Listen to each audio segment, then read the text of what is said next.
Welcome back, all you Star Wars fans, to my Rebel Impact channel. Today, I'm going to be shifting gears a little bit, and that is to say that up until this point, I've been putting out videos aimed towards rule clarifications for beginners and card analysis for those that need some catching up on Destiny. Now, those videos aren't going to stop by any means, as there are still at least a half dozen ones I can shoot. But this video is actually going to be for all you intermediate level players who are trying to break into the tournament scene. It's going to be about generally familiarizing yourself with the culture that surrounds Star Wars Destiny and collectible card games in general. Now get comfy, because it's going to be a long one.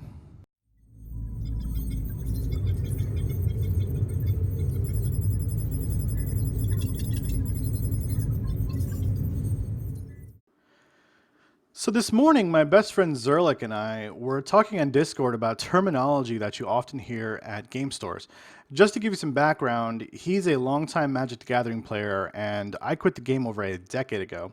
I have followed it here and there, but over that time, the culture has evolved in like a massive way, as you would expect it to, since the game is now over 25 years old, and that's a huge accomplishment. And I just got back into CCGs this spring with Destiny, and suffice to say, the first time that I headed back to a game store to sit down and play cards with people, I felt like a little in over my head. But by listening, observing, and learning, I picked up a few things that I'm going to share with you today. So, that said, going back to the conversation with Zerlik, kind of highlighted a few things for me. First is how similar the cultures of Magic the Gathering and Destiny actually are. And the second, of course, was how different they actually are. But for these next few videos, we're going to focus on verbiage, words, stuff you'll hear at the local store that basically all CCG players understand. And in short, this video and the ones to follow will be about Lexicon.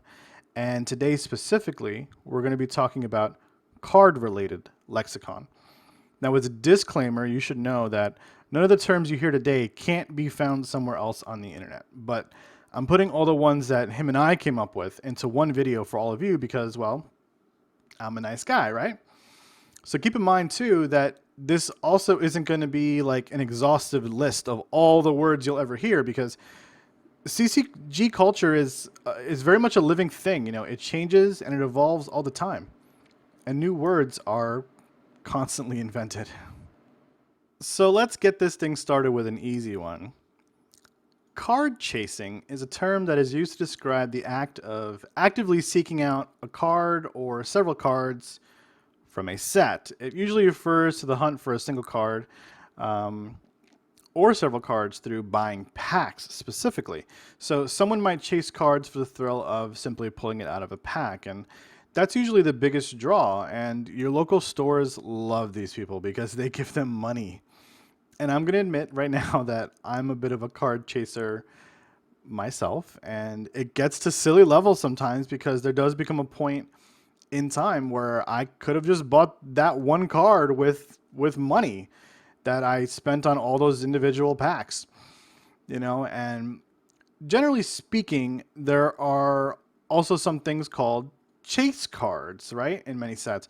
And these are the cards that most people try to chase because they're usually very highly desired. So, for example, in Spirit of Rebellion meta, you might say that Force Speed is a chase card. It has all the symptoms of a chase card, and that means that it's very rare. This one is legendary. It's highly playable. It's a zero-cost, neutral blue upgrade that gives you extra actions. Sounds pretty awesome to me. And so those who own a playset are normally using them and not willing to trade them, even if you offer them a pretty lopsided deal. And so that makes this like a quintessential chase card. Next up are two terms that are interchangeable: strictly better or strictly superior. CCGs are always moving in an upward direction, or at least they do for a long while until things like a set rotation happens. And we'll talk about that concept of set rotation in the next video a little bit. But essentially, at any given time, a number of card sets are considered to be legal for play. But remember that one set comes out, and then another one comes out, and then another one comes out. So it can be the case that a card gets printed that is considered really good in the first set, or simply fills a niche because there's no other available cards to do what you want to do. And then the next set, a card comes out that fills that niche better, And when that happens, the new card is said to be strictly better or strictly superior than the last one. The two cards in question, the old one and the new ones, usually have a few things in common. First, they almost always have the same or a very similar cost to play. Second, they almost always belong to the same faction and or color. And on the next screen, I'm going to show you a few examples of that old and new, strictly better, strictly superior problem. All right, so on the screen, I'm going to start putting up some cards from, in a lot of cases here, actually in every case, Awakenings that has now been replaced by something that is strictly better or strictly superior. And the first one is Force Training. Force Training was a card that a lot of people stuck in their deck in Blue Hero and even in Blue Villain because there wasn't a whole lot of force powers that you could fit in at this cost that did something kind of useful. So it was kind of a shoo-in in a lot of decks. And you don't want to be a card that's just a shoo-in because when the next set came about, Spirit of Rebellion, we got this card, Makashi Training. And what we realized is that Makashi Training is just strictly better than Force Training. It is the same color, it is the same cost, and it's filling the same exact role in a deck, which is I want to generate some damage with this card. And Makashi Training just has a higher damage potential. So everyone who was running two Force Trainings, generally it was for the damage, and they all got replaced with Makashi Trainings. And that's just kind of how it went. So let's look at two more. So in the starter, we got Lightsaber. And Lightsaber is a pretty vanilla card, which is another term, I guess. It's, you know, it's pretty plain. It's pretty straightforward.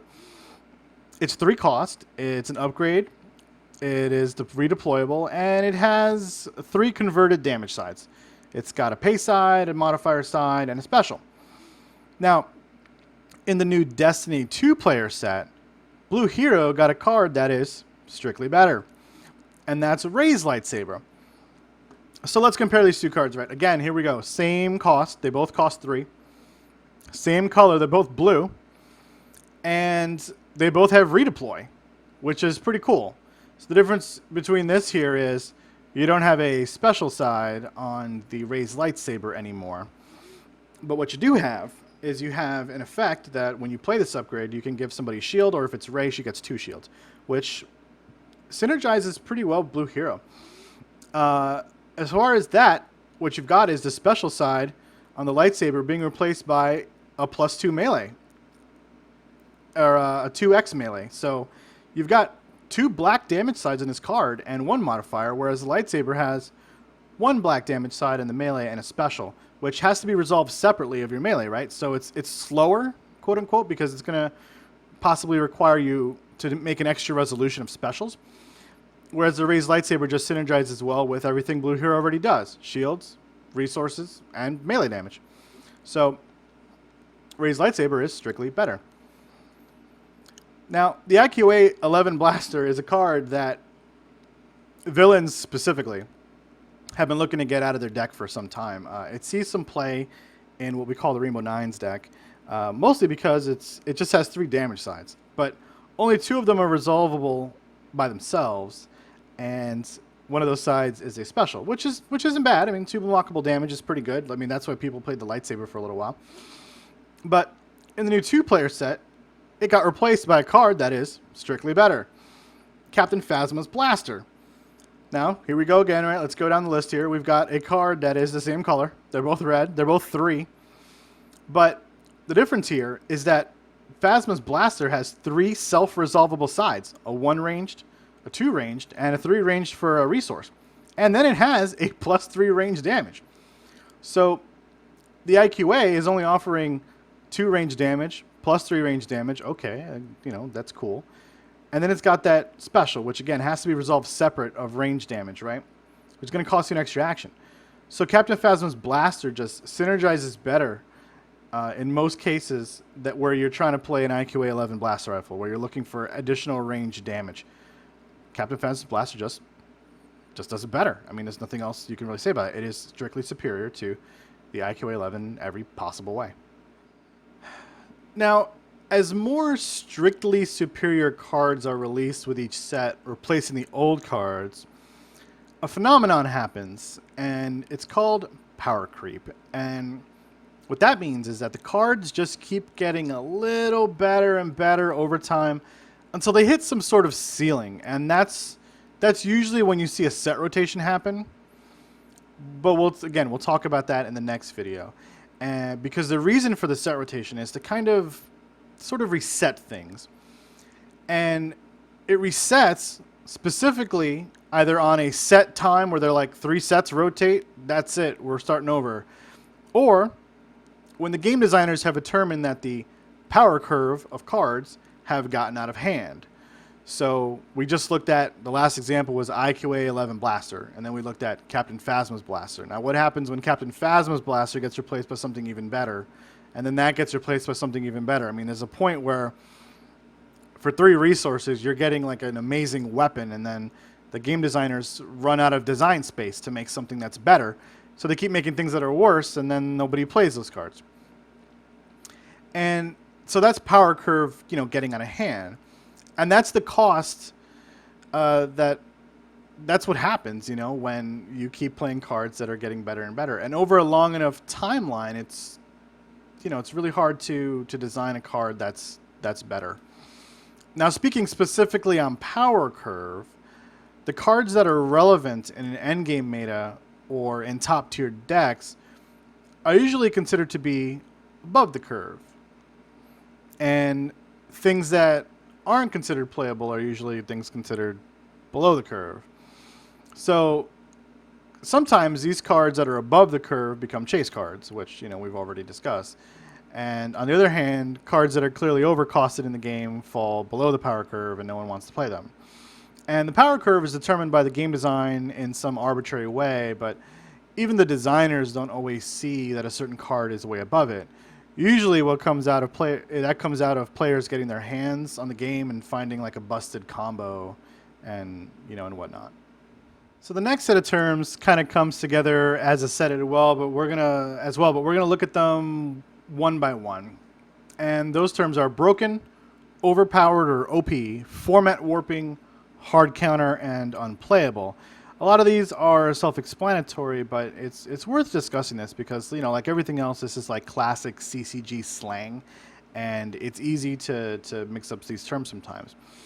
So the first one, which is broken, describes a card that is far above the power curve, like it's off the charts better on the power curve, and for some reason this card slips through playtesting at Fantasy Flight Games or whatever card company is developing your CCG, and nobody knows exactly how that happens, but once we're in the meta, which is another term we'll cover in the future, things tend to happen, and these cards get discovered at some point or another. So right now in our current Spirit of Rebellion meta, a card like FN2199 is considered to be broken to a great extent because he does things outside of the normal rules of the game, right? And the overarching rule of the game is that if there is a card that breaks the rules of the game, you respect the card. And this guy seriously breaks the rules of the game. Broken cards are always considered to be overpowered. As a result, they usually see a lot of play until the company fixes things with a ban or an errata, but we'll talk about that much later in the video. But the thing is, not all overpowered cards are necessarily broken, and overpowered cards mean that the card is above the power curve a significant amount, and so it will see a lot of play. Now, I don't want anyone to crucify me for the next card that I'm going to put up on the screen, because some people are going to be like, well, actually, this card is broken, Gray. It's not overpowered. It's literally just broken. But a character like Maz Kanata is often considered to be overpowered at the very least because of her ability. She activates and she resolves 2 dice. That's pretty darn good, and it's definitely above the average character's power level for an activated ability. And the arguments against considering her being broken is because she's only broken when you pair her with a character like Poe Dameron, which we're going to talk about in just a minute. And outside of that, you don't see too many crazy things, although you still see her being overpowered and above the power curve, for sure. But she's not necessarily always game breaking when she's on the table.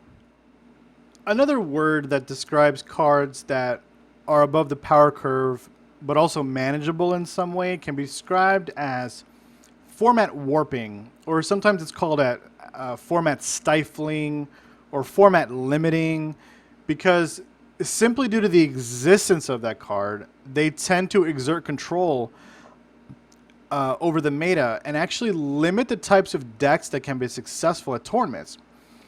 Format warping cards often contribute directly to the formation of a deck tier list. So, for example, Poe Dameron is considered to be format warping in Destiny because of his interaction with cards like U-Wing and Thermal Detonator, which allow him to do large amounts of spread damage. This in turn creates a situation where 4-character decks, which are generally packed with low health, non-unique characters, cannot be in competitive decks in Moss because the matchup is just too far in Poe's favor, especially when you couple him with Mass. Hard counter is a simple term, and all it means is that a certain card, which is considered the hard counter, can easily negate some important effect in someone else's deck. For example, people will talk about Emperor Palpatine as sort of what they call a tier 2 gatekeeper. And when you're referring to how to beat Palpatine, you're talking about controlling both of his dice if you're playing him elite to minimize the impact of his ability, which says he just deals 2 damage to you if he resolves the dice. So there's a couple of hard counters to Emperor Palpatine. Cards like the Best Defense and Negotiate are both considered hard counters to Palpatine because they remove 2 dice at once, thus controlling his entire ability in one swift action. So the last term in this bundle is unplayable. And cards that are unplayable become unplayable for a lot of different reasons, but mainly because they are so below the established power curve that they have too many cards that are strictly superior to them. You know, cards can also become unplayable because any negative effect or trade-off associated with them is too great compared to the benefit of actually playing that card. And a card can also be considered unplayable because format warping cards force them into that position, even if they look good on paper. It's like the format warper steps on this card with its boot and is like, "Stay down there, crappy card. It's not your day in the sun, and it's never going to be, and as long as I'm in power." All right, so in this section, we're going to talk about card effects, and there's only a few terms worth going over here. Remember that these are for your knowledge, and in casual conversation, they might come up. And I know I'm going to get a lot of flack for this next one because it's probably the most complex of the definitions, terminology, lexicon, whatever, that we're going to actually go over in this video. So, we're going to do this in sort of one long take and see how we do it. So the word is card advantage, okay? Now, card advantage is actually a really complex idea because it involves like statistical analyses of things like draw chances and whatnot, but we're not going to go that in depth with it because you don't need to know that. The numbers are not that important. That's more of like an advanced level discussion, and maybe we'll talk about that in another video. But what you need to know about card advantages is that there's a few flavors of card advantage, and you might hear card advantages be referred to in these particular situations. And Destiny even brings one of its own. So let's review. So firstly, card advantage can be described as any time you have more card resources than your opponent. That means you have 5 cards in your hand and they have 3. This is a simple way to think about it in Destiny because cards in your hand are a resource that can be discarded to reroll dice, which can in turn produce additional impact on the game state, such as resolving a 2 discard side, for example, right? But card advantage can be granted by cards in other ways out of your deck. You see, at every point in time in the game, each card in your deck has a chance of being drawn, right? And that's that statistical stuff that I was mentioning. But anytime you can increase your chance of getting the card you are looking for, you're increasing your card advantage. So Cards that allow you to draw cards out of your deck are considered to be cards that provide card advantage. So, and cards that replace themselves can also be considered card advantage. And in Magic the Gathering, these cards are called cantrips, according to my pal Zerlik. And we have one of these. Well, we have a few of these in Destiny. We have Boundless Ambition. We have Don't Get Cocky, but one of the more common ones you see is also Trust Your Instincts as well. So it's a card that allows you to reroll your dice, so it gets discarded, and then you draw another card, so it replaces itself essentially, right? Which then, because your deck is now smaller, it either gave you the card you wanted to draw, or the card you want to draw now has a higher percentage chance of actually being drawn because your deck is smaller, because you drew a card. So it's giving you card advantage. So the last way to look at card advantage is a card that takes away cards, right? Like a card that removes 2 dice, or a card that discards 2 cards from your opponent. Because essentially you're saving a resource, right?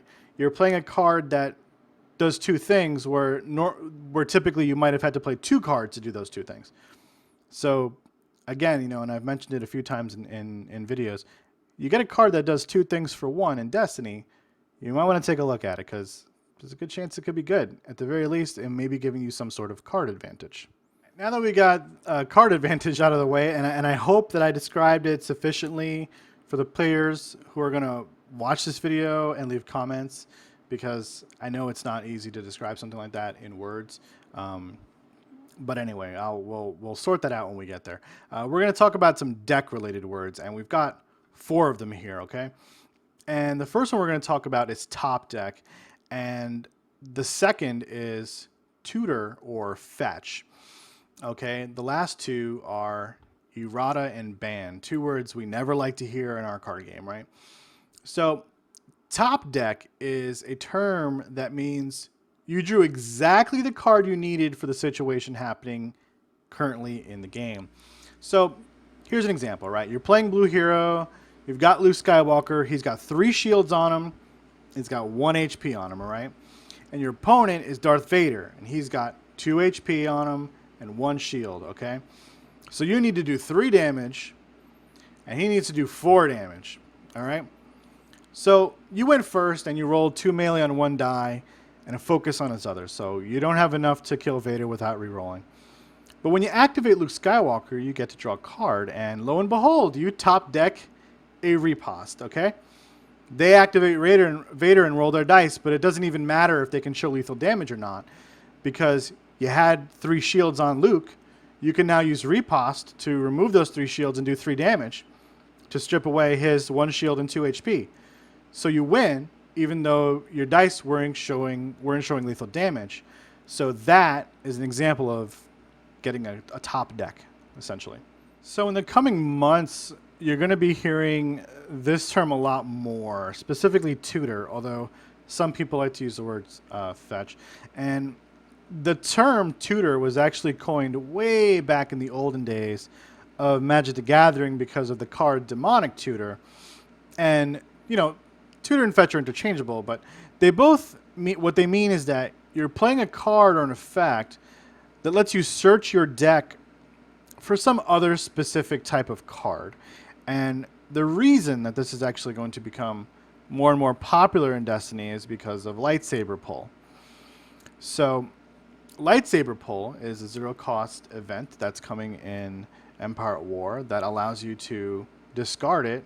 You play it, you discard it to search your deck for a blue weapon. And this is the first tutor effect that the game is bringing to the table, and chances are it's going to see some serious gameplay because of what it does. And if you think back to a few minutes ago about what I said about card advantage, tutors inherently provide card advantage by taking the tutor card out of circulation and allowing you to replace it with a different, more desirable card. So you've actually met quite a few of the criteria for a card that provides card advantage. It replaces itself, it lets you shrink your deck, and it also gives you a card that you are specifically looking for. So lightsaber pull is going to hopefully be an absolutely wonderful tutor.